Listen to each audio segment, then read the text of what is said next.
Senhora acadêmica, senhores acadêmicos, senhoras e senhores, internautas que nos acompanham por meio da rede, a conferência de hoje, dentro do ciclo sobre a interpretação, nucleariza a reflexão no espaço do discurso da história, para dizer de sua natureza e de sua configuração, retorna a esta academia a palavra de Vanmilé Chacon. Volto prazerosamente, embora não fosse necessário, a lhes dizer de Vanmilé Chacon, que é bacharel pela Faculdade de Direito do Recife, Universidade Federal de Pernambuco, é doutor pela mesma faculdade e também pela Universidade de Munique. É pós-doutor pela Universidade de Chicago, bacharel e licenciado em Letras pela Universidade Católica de Pernambuco, doutor honoris causa pela Universidade Alemã Erlangen-Nuremberg, professor assistente adjunto titular da Faculdade de Direito do Recife e de Ciência Política na Universidade de Brasília, onde é também professor emérito. Foi professor visitante em universidades da Alemanha, dos Estados Unidos, da França e de Portugal. Colabora no Diário de Pernambuco, no Correio Brasiliense e da Folha de São Paulo durante décadas. Recebeu o Prêmio Machado de Assis da Academia Brasileira de Letras este ano pelo conjunto de obras. Entre os muitos livros publicados, lembro História das Ideias Socialistas do Brasil, História dos Partidos Políticos Brasileiros, Gilberto Freire, uma biografia intelectual, A Grande Ibéria. Com a palavra, Vanmilé Chacon.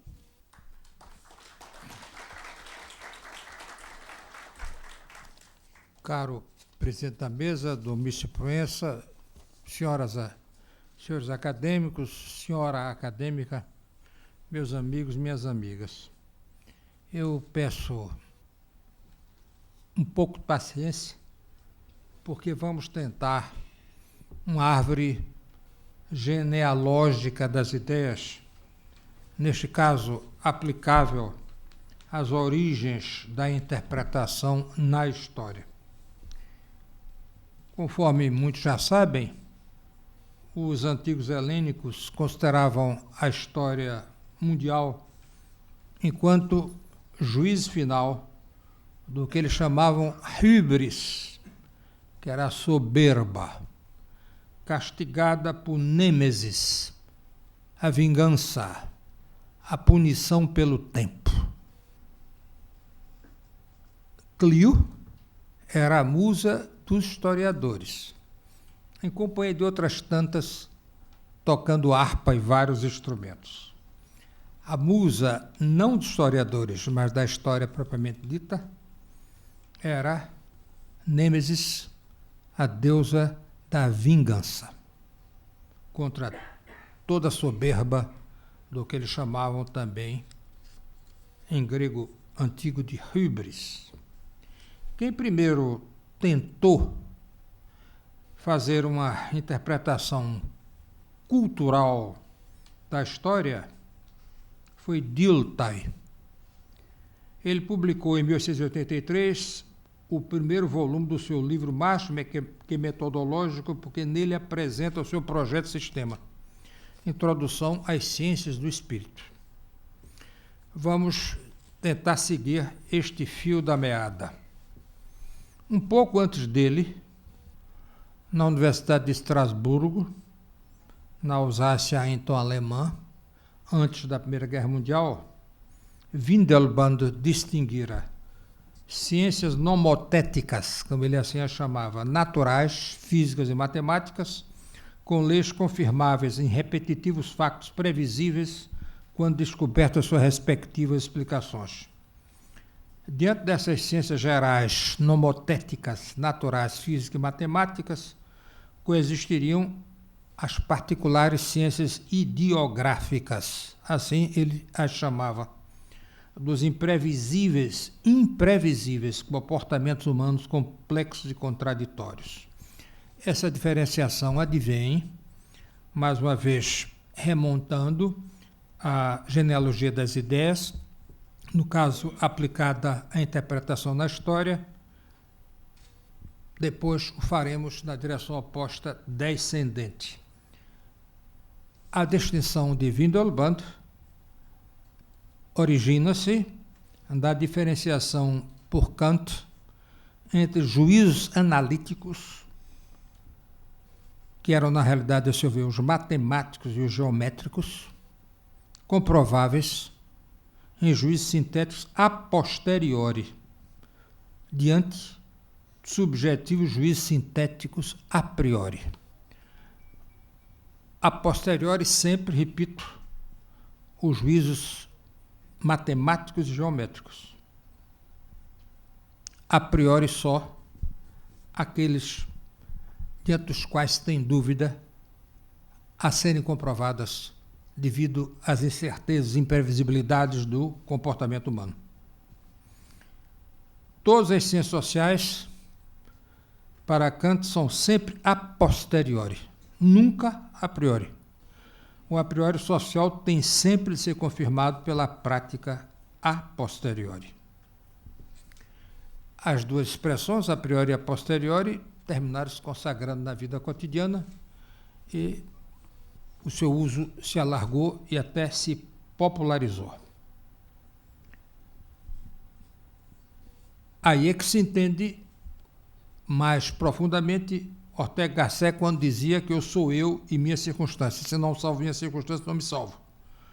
Porque é impossível, aos olhos dos culturalistas, que em última instância são neocantianos, é impossível conhecer a história a não ser por dentro dos seus atores, no que eles sentiam, no que eles pensavam, para só então percebermos como eles agiam no contexto da sua circunstância. A historiografia de início, neste caso alemã, do ponto de vista metodológico, estava sob o grande impacto da radical factualidade documental exigida por Ranke, só daí permitindo criativa liberdade de articulações e conclusões. Em Ranke, a versão é livre, porém o facto é sagrado. Para entendermos exatamente o que ele queria dizer, temos de remontar, inclusive, a origem etimológica da palavra história em alemão, Geschichte, que advém do verbo geschehen, acontecer. Portanto, em alemão a história é o acontecido, e não o que nós imaginamos que fosse, ou quiséssemos que tenha sido. Ela tem de ser rigorosamente factual, segundo Ranke. Antes dele, a história, em menor ou maior escala, era sobretudo crônica, por maiores méritos que tivesse, até mesmo da sua testemunhalidade nas respectivas épocas. Quem primeiro se impressionou com Dilthey foi o historiador Burckhardt, também já muito conhecido no Brasil, inclusive por traduções em português. Ranke tinha sido professor de Burckhardt, e Dilthey demorou muito pouco tempo na Universidade da Basileia, Basel, na Suíça. E Burckhardt ficou impressionado quando, com a juventude de Dilthey, ele passou a atrair imediatamente tão grande atenção dos alunos e até entusiasmo. É importante registrar que a primeira tentativa de interpretação cultural da história foi feita a propósito propósito da história da própria literatura. Eu estou me lembrando do livro de Dilthey, A Grande Fantasia Poética. Ele mostra que para Shakespeare e Rousseau, palavras textuais suas, Goethe, Schiller e todos mais, não apenas se deleitam com as imagens, e sim expressam por meio delas algo que poderia chamar-se de compreensão do mundo. Foi Dilthey, que não era propriamente um crítico literário, mas vinha da filosofia para a história, quem primeiro chamou a atenção para as ideias dos poetas e dos ficcionistas, e não apenas para os seus sentimentos. Burckhardt guardou muito essa marca, como se vê no seu livro Reflexões sobre a História Mundial, já traduzido ao português, já, repito, desde alguns anos. Quem, todavia, trouxe o maior impacto da interpretação cultural já transformada em culturalista da história ao mundo ibérico e ibero-americano foi Ortega y Gasset. Ele já era doutor pela Universidade de Madrid em filosofia em princípios do século XX e estudou na Alemanha, em especial na Universidade de Marburgo, entre 1905 e 1907, quando teve a oportunidade de ser aluno de vários daqueles grandes pensadores, eu não diria propriamente filósofos, porque não eram sistemáticos, mas não eram sistêmicos, inspirados, sobretudo, em Kant, naquelas distinções que acabamos de referir.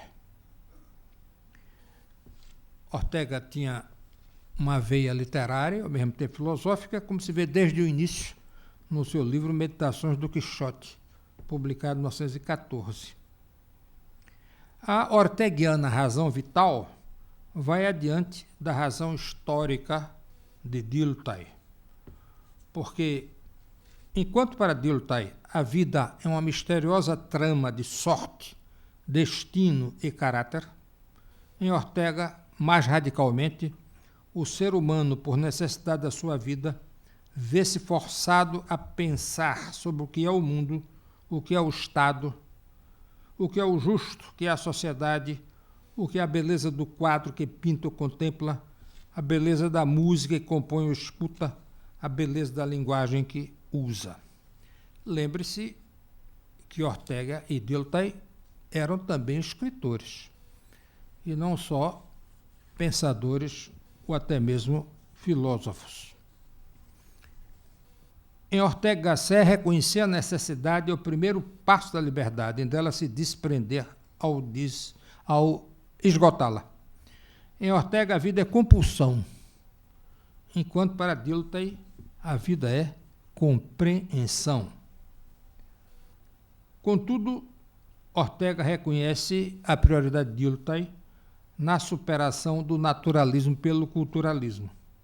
Nele, Ortega muito mais vital e muito menos intelectualizada. É curioso notar-se nos artigos de juventude de Ortega, depois ele não mais se dedicou ao assunto, quanto ele mais concordou do que discordou com o próprio passional Unamuno. Todavia, Ortega procurava conter-se numa disciplina intelectual diante de todo o seu amor à vida, enquanto Unamuno, como se sabe, tanto se angustiava em perdê-la por opção pelo temporal. Daí Ortega conseguiu definir sua interpretação da história no seu livro História como Sistema, explicado em outro intitulado Sobre a Razão Histórica. Uma interpretação da história universal é, porém, fragmentária e incompleta. Ortega, com toda a sua profundidade, sempre foi muito mais um ensaísta do que um tratadista. Ele mesmo o proclama mais de uma vez. Contudo, repito, para Ortega, a história tem muitas semelhanças com a física. Ambas são ciências das causalidades. E tanto a história como a física não investigam senão isto. Tudo que não é processo de efetividade não tem realidade histórica. Como não a tem na física o que não permite estabelecer uma função. Daí que a igualdade entre duas ideias nada significa na história. É preciso, além disso e à parte, demonstrar o influxo efetivo de uma sobre a outra e a proporção desse dinamismo. É interessante como, apesar de todo o seu culturalismo, há uma concessão importante por parte de Ortega em relação ao fisicalismo. Existe um ponto de partida comum, tanto nas ciências naturais, geométricas e matemáticas, tão previsíveis nos seus cálculos, quanto as ciências ditas também humanas, sociais ou culturais, apesar de toda a imprevisibilidade humana. Ortega demonstra na prática quanto a história desenvolveu e vem continuando a avançar em técnicas de pesquisa. Ele menciona, por exemplo, a mitologia histórica comparada, o que significa, na prática, a desmitologização da história nas suas origens temporais, até mesmo no estudo das religiões, recorrendo à arqueologia, etnografia e pré-história.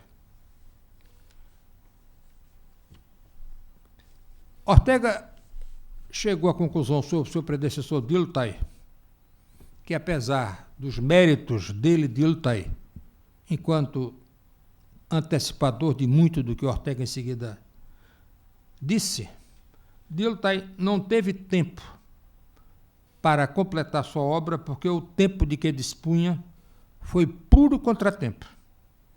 Um exemplo de incoincidência com o seu tempo. Dilthey passou toda a sua vida simultaneamente arrastado pelas torrentes do seu tempo e navegando contra elas. Contra o culturalismo de início se erguia o excessivo racionalismo dos neocantianos e já os prenúncios das ideologias dos marxistas. A Espanha, desde o início do século XX, a partir de Ortega, 1905 a 1907, antecipou-se à França, eu não diria apenas na divulgação, porém na própria discussão desses grandes temas da filosofia da cultura, da sociologia da cultura e, por consequência, da história da cultura. Após Ortega, que esteve na Alemanha em 1905, 1907, bebendo diretamente nas fontes, naquele tempo, quem lá chega é Raymond Aron. Raymond Aron chega à Alemanha em 1930. A grande crise econômica mundial de 1929 estava no auge. Ele acabara de concluir estudos na Escola Normal Superior de Paris, instituição formadora de candidatos ao professorado universitário, entre outras missões. Por isso, recebeu a bolsa de estudo na Alemanha pelo Instituto Francês de Berlim, para conhecer diretamente as principais renovações filosóficas e sociológicas das universidades alemãs. O motivo pelo qual ele foi à França foi, sobretudo, um motivo especificamente francês. Desde a derrota da França entre 1870 e 1871 e a unificação da Alemanha sob a liderança de Bismarck, que os franceses ficaram preocupados com a rapidez da vitória militar e tecnológica da Alemanha. E Renan, nada menos que Renan, tido como tão esteticista, avançou na direção de exortar aos franceses de irem mais diretamente à Alemanha para verificarem como eram os estudos universitários e até mesmo do que hoje chamamos segundo grau.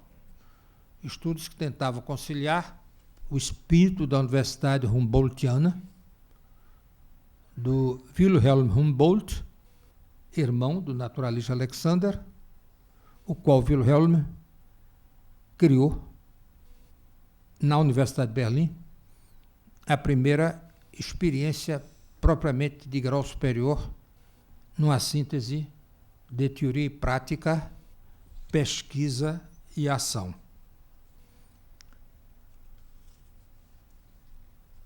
Aron, ao cruzar o Reno em 1930, encontrava a Alemanha completamente destroçada pela Primeira Guerra Mundial e sobre a qual pesava a advertência nada mais, nada menos que Keynes, que tinha sido um dos assessores econômicos, ainda muito jovem, da delegação britânica assinante do Tratado de Versalhes.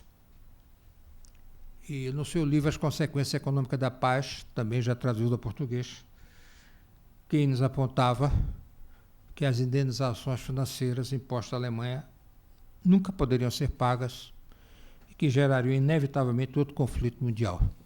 É preciso lembrar que na Primeira Guerra Mundial a Alemanha perdeu 20% do seu território, 20% da sua população, 20% da sua economia.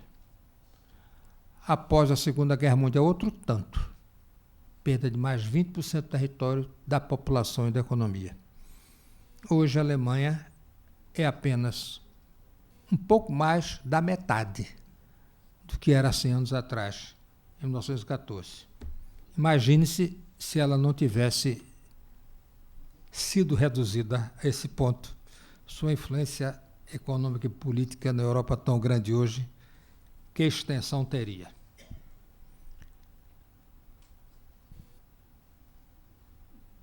Ao voltar da Alemanha, Aron apresentou uma tese de doutoramento, a qual ele desdobrou em vários livros, dos quais o mais conhecido e mais benéfico para divulgar o pensamento culturalista de origem alemã, como se sabe, foi a sociologia alemã contemporânea.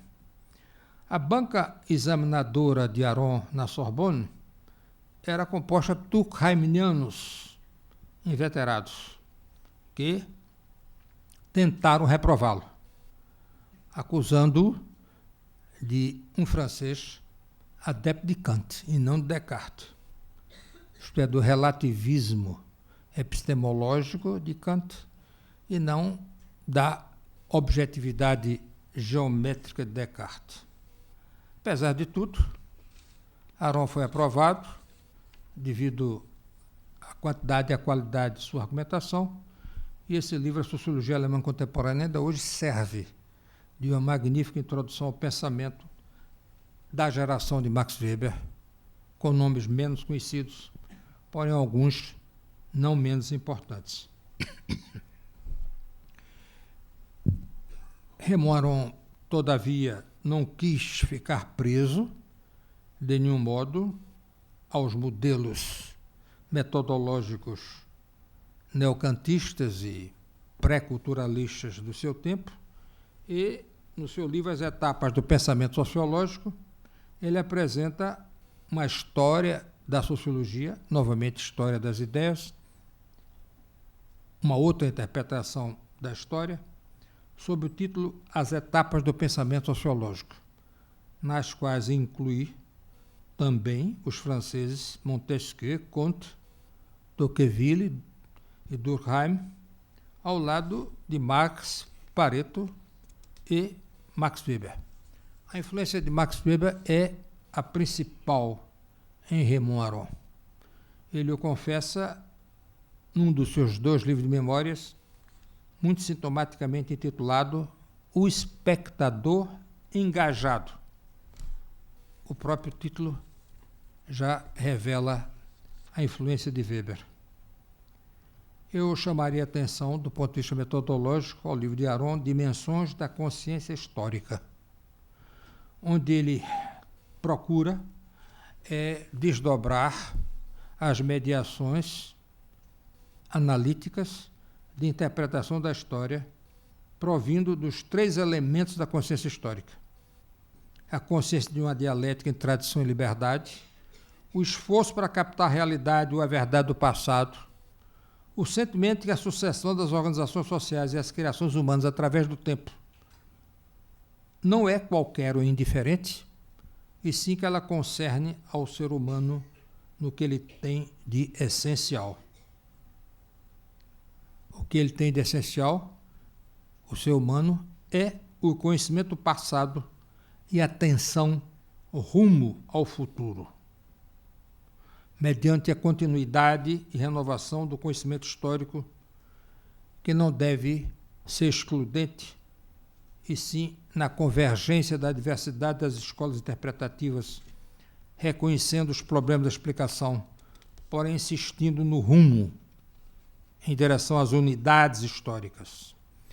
O que Aron define como conjuntos são os acontecimentos, pequenos ou grandes, de condutas humanas, aproximativamente delimitadas no tempo e no espaço, mais ou menos nitidamente pensadas pela consciência de alguns autores históricos, isto é, os historiadores antecessores. Se coloca a um nível mais elevado, a unidade espaço-temporal torna-se menos nítida, e a unidade inteligível é puramente retrospectiva. Aron sabe perfeitamente quais são as limitações do historiador.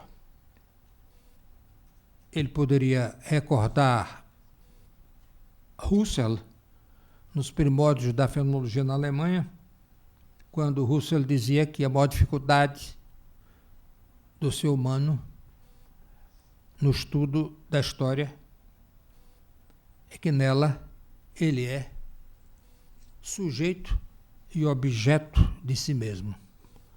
Portanto, é impossível uma neutralidade axiológica como a que Max Weber veio a defender.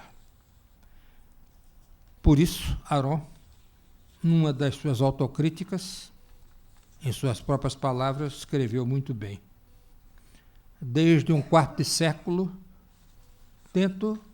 trato de conciliar um inconciliável, o que nos faz relembrar Benedetto Croce, provindo não propriamente de Kant e sim de Hegel, quando afirmava que nenhum sistema filosófico é definitivo, porque a própria vida não é definitiva. Um sistema filosófico resolve um grupo de problemas historicamente dado e prepara as condições para a proposição de outros problemas, isto é, de novos sistemas para a sua solução, sempre provisório. Assim foi e assim sempre continuará sendo. Pode parecer desanimador isso em alguém que se declarava um espectador engajado, como Aron, porém, a sua experiência pessoal o levava a invocar Tocqueville quando do seu discurso de entrada no Collège de France. Repito suas palavras textuais: tenhamos, pois, do futuro esse temor salutar que leva a velar e combater, e não essa espécie de terror frouxo e ocioso que abate e enerva os corações. Isso é realmente muito importante, porque será a oportunidade de complementar com a autocrítica de Lucien Febvre, já no movimento da Escola dos Annales, iniciado também em Estrasburgo, após a passagem daquela cidade com a província da Alsácia de volta à França em 1920, ou entre 1920 e 1933, quando Lucien Febvre e Marc Bloch foram colegas no reafrancesamento daquela importante universidade. Escreve Febvre: cada época forja mentalmente seu universo. Não o elabora apenas com todos os materiais que dispõe, com todos os factos verdadeiros ou falsos que herdou ou foi adquirindo. elabora-o com seus próprios dotes, com seu engenho específico, suas qualidades e inclinações, com tudo que a distingue das épocas anteriores. Pode parecer uma excessiva modéstia por parte do Lucien Febvre, porém é uma atitude de autocrítica comum a vários outros grandes historiadores dos séculos XIX e até XX. Eu estou a me lembrar do holandês Huizinga, que escreveu: só é passado para uma cultura aquilo que ela pode entender, e só posso compreender sempre a partir de uma situação consciente, historicamente condicionada. É claro que o pensamento de Lucien Febvre foi, desses todos, o mais fecundante, desde a sua convivência com Marc Bloch, na Universidade de Estrasburgo, entre os anos 1920 e 1933. Eu estou a me lembrar do livro do professor da Universidade de Oxford, da Universidade de Cambridge, Peter Burke, intitulado A Revolução Francesa Histórica, a Escola dos Annales, 1929-1989, traduzido ao português sob o título A Escola dos Annales, a Revolução Francesa na Historiografia. Não foi por acaso, portanto, o encontro em seus resultados entre Febvre e Marc Bloch em Estrasburgo. Recordemos que, em 1920, ainda estavam muito fortes os ecos das passagens dos neocantistas e neohegelianos alemães por aquela universidade. Passagem que tinha sido concluída apenas em 1918, 2 anos antes do seu reafrancesamento.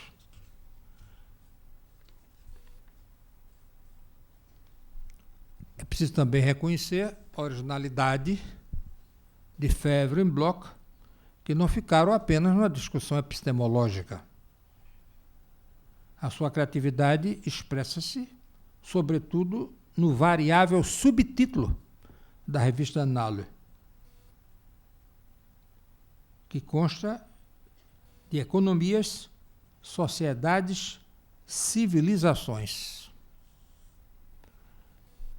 Incansável polarizador e estimulador, Braudel conseguiu atrair não só novas gerações de historiadores, como até de outros especialistas. Estou a me lembrar do antropólogo Claude Lévi-Strauss e o sociólogo Pierre Bourdieu, aos quais Braudel, sucessor de Febvre, incorporou as pesquisas da revista, que teve aqui no Brasil grande repercussão, sobretudo através do brasileiro francês, não existe só brasileiros americanos, Frédéric Moreau, muito conhecido de vários de nós aqui presentes nessa sala.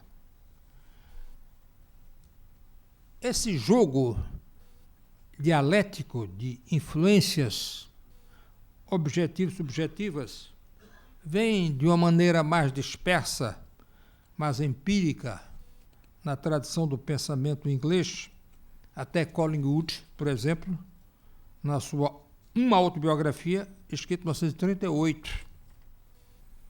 Vem também, até essa mesma época, década de 1930, um outro historiador de Oxford chamado Louis Namier, que dizia textualmente, numa convergência, talvez coincidência, não sei até que ponto ele leu Ortega y Aron e o próprio Dilthey, quando afirma: o historiador é como o pintor, e não como a máquina fotográfica. Ele não reproduz indiscriminadamente tudo que vê. Por isso, a história é necessariamente subjetiva e individual, condicionada pelo interesse pela visão do historiador. Na Universidade de Columbia, Charles Beard, que pesquisou uma interpretação econômica da Constituição dos Estados Unidos, concluiu que uma interpretação da história, em última instância, é um ato de escolha, convicção e interpretação, que expressa valores e evidencia os fatos memoráveis, tanto quanto os interesses pessoais, de classe, ideológicos, do historiador na sua interpretação. Por outras palavras, é praticamente impossível obter-se uma objetividade pura nas ciências humanas.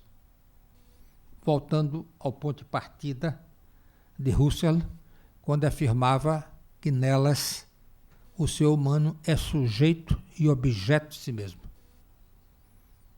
Poderíamos ir até o próprio Marx, quando afirma, de uma maneira também muito sintética e até exemplar, que o homem é ator e autor da sua própria história. Haver uma objetividade puramente documental, por mais necessário que seja no seu rigor de pesquisador, em suas conclusões, ou até mesmo nos seus pressupostos de escolha dos documentos e dos temas a serem estudados, isso tudo exclui uma neutralidade axiológica pura, como Max Weber passou a vida inteira lutando para alcançar e não conseguiu, sendo nisso apontado por vários críticos, inclusive, sobretudo, Hans Freyer. Eu gostaria de terminar com uma pequena evocação pessoal de como cheguei a essas conclusões. Antes de eu viajar à Alemanha, eu preparei meus estudos lendo e relendo a primeira edição do livro de Gilberto Freire, Sociologia, Introdução ao Estudo e seus Princípios, publicado pela primeira vez em 1945. Eu também tinha começado a estudar alemão e comparava as traduções de Dilthey, Simmel, Zombart, Freyer, Alfred Max Weber em espanhol castelhano com o idioma alemão. É bom recordar outro grande historiador, esse mais especificamente do que o amplamente sociólogo Max Weber. Refiro ao irmão dele, Alfred Weber, autor de um livro cujo título já é um programa: Sociologia da Cultura enquanto História da Cultura, traduzido ao espanhol e ao português.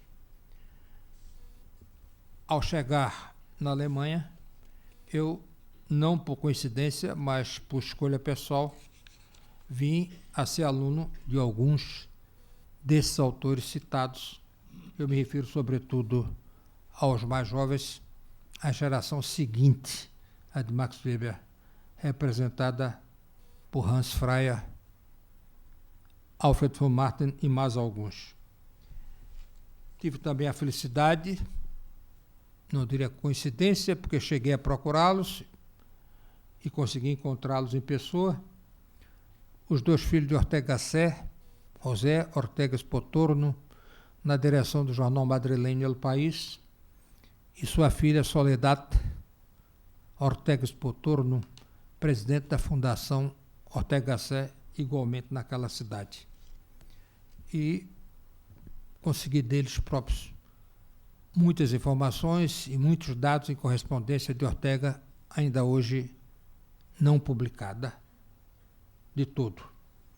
Preciso também recordar Julián Marias, que veio à Universidade de Brasília, onde também tive o prazer de dialogar várias tardes com Remo Aron, aliás, em companhia do nosso saudoso José Guilherme Melchior, que naquele tempo se via no Itamaraty, em Brasília, na sua breve e bela carreira.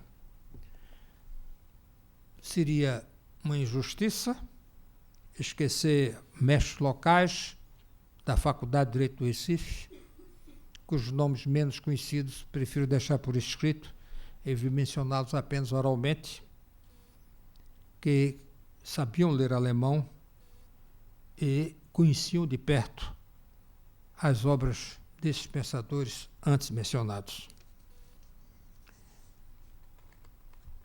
Eram influências, na Faculdade de Direito especificamente, que estavam vindo de modo mais próximo de Clóvis Bevilacqua do que propriamente de Tobias Barreto, várias outras gerações anteriores. É necessário também relembrar, e os mais velhos aqui com certeza podem confirmar, a importância das traduções espanholas castelhanas da Revista de Occidente de Madrid, Espasacalpe de Buenos Aires e o Fundo de Cultura Econômica do México. Isso foi muitas vezes também registrado por antecessores meus em várias conferências, fontes que nos encaminharam, uns menos, outros mais, eu não estou dizendo mais ou menos, as fontes propriamente originais dos autores alemães que eles estavam traduzindo e divulgando no Brasil. Eu me refiro em especial a Dilthey e Max Weber. Aqueles que quiseram ir adiante, aprenderam alemão e puderam ler esses textos nas fontes. A conclusão, fechando o círculo e voltando ao ponto de partida, é que, de fato, tem razão Husserl ao afirmar que nas ciências humanas, quase para um pleonasmo, o ser humano é sujeito e objeto de si mesmo. E mesmo recusando uma castiça neutralidade axiológica, devemos procurar, na pesquisa direta dos documentos, a comprovação do que as nossas tendências e até nossos interesses desejam e encaminham. As ciências humanas não podem, não têm e jamais terão a exatidão das ciências físicas, matemáticas, geométricas, como Kant previu, e a realidade confirma, porém a gente deve tentar se aproximar ao máximo dela. Era só isso que eu queria dizer. Obrigado. Britânico esse cara. Não, como vimos, a percussiente e lúcida conferência de Vamiré Chacon nos instiga a repensar, ainda uma vez, o caráter relativo das interpretações, ou melhor dito, da interpretação das interpretações. No fundamento, um diálogo com Dilthey Burckhardt e, em destaque, Raymond Aron, Bloch, Lucien Febvre, Marx, Husserl. A fala de Vamiré mobiliza a nossa reflexão também sobre o dinamismo da história, a subjetividade que a caracteriza, a pluralidade das perguntas sobre a sua natureza, as opções que propicia, a busca de uma síntese capaz de superar as exigências críticas que a acompanham. Resumir o que disse seria sensacionalizar a redundância. Acrescentar achegas implicaria correr o risco da impertinência, literalmente. Cabe-me, em decorrência, agradecer-lhe, Vamiré, em nome da Academia, primeiro por seu rigor cronológico, 40 minutos rigorosos, né?